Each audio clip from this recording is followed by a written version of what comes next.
Salam jemaat Tuhan, selamat hari Minggu. Di minggu yang kelima ini, pada bulan Maret ini, masih dalam situasi kita menghadapi virus corona dan wabah ini yang terus semakin bertambah, jumlah orang menjadi korban, bahkan juga orang yang terinfeksi.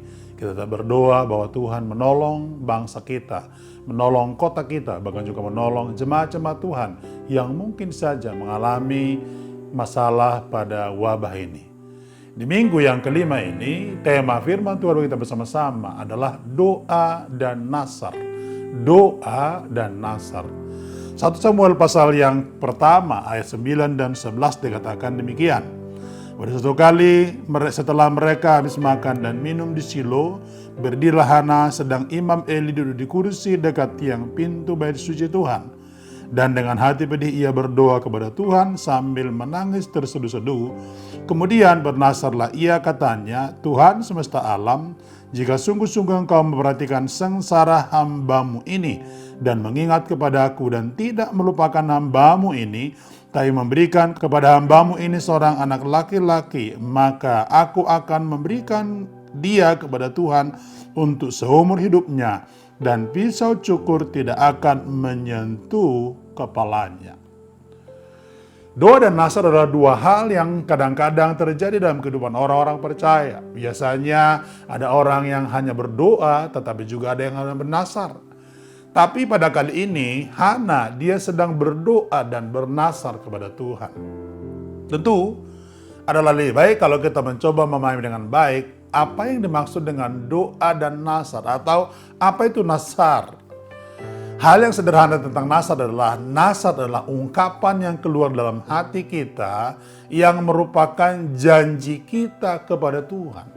Jadi, saudara, ketika bernasar itu tidak berjanji kepada manusia, tetapi berjanji kepada Tuhan.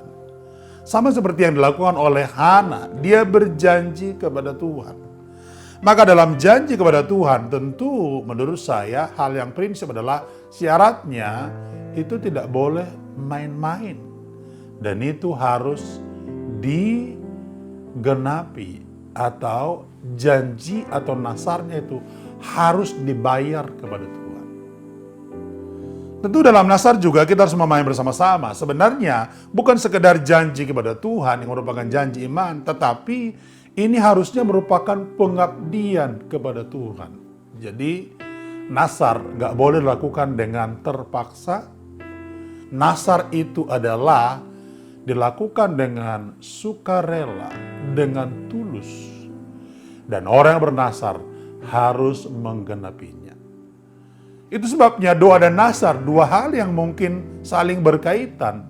Dalam satu sisi kita berdoa kepada Tuhan, di sisi lain kita juga bernasar kepada Tuhan. Maka dua ini menjadi hal yang saling melengkapi. Dan ini merupakan kekuatan doa yang bisa menggerakkan hati Tuhan. Tentu, nasar harus bertujuan yang benar di hadapan Tuhan. Tidak boleh tujuan untuk menyenangkan diri sendiri atau kelompok sendiri, tetapi untuk Tuhan. Nah, karena itu kalau saudara-saudara sekalian bernasar, harusnya ini menjadi bagian terpenting yang boleh kita pahami bersama-sama. Semua orang berdoa dan bernasar haruslah sampai kepada apa yang diinginkan oleh Tuhan. Pertanyaannya adalah, bagaimana nasar ini kita lakukan dengan baik? Menurut saya, catatannya sederhana. Anda harus melakukannya dengan setia di hadapan Tuhan. Dalam Ulangan pasalnya yang ke-23. Ulangan pasalnya yang ke-23. Ayat 23, firman Tuhan dikatakan begini.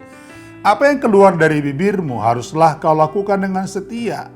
Sebab dengan sukarela kau nasarkan kepada Tuhan Allahmu sesuatu yang kau katakan dengan mulutmu sendiri. Jadi ini harus jelas. Nasar adalah pernyataan iman yang harus digenapi dalam diri kita. Memang doa dan nasar adalah kekuatan yang bisa menggerakkan hati Tuhan, sehingga Tuhan melakukan perkara-perkara besar.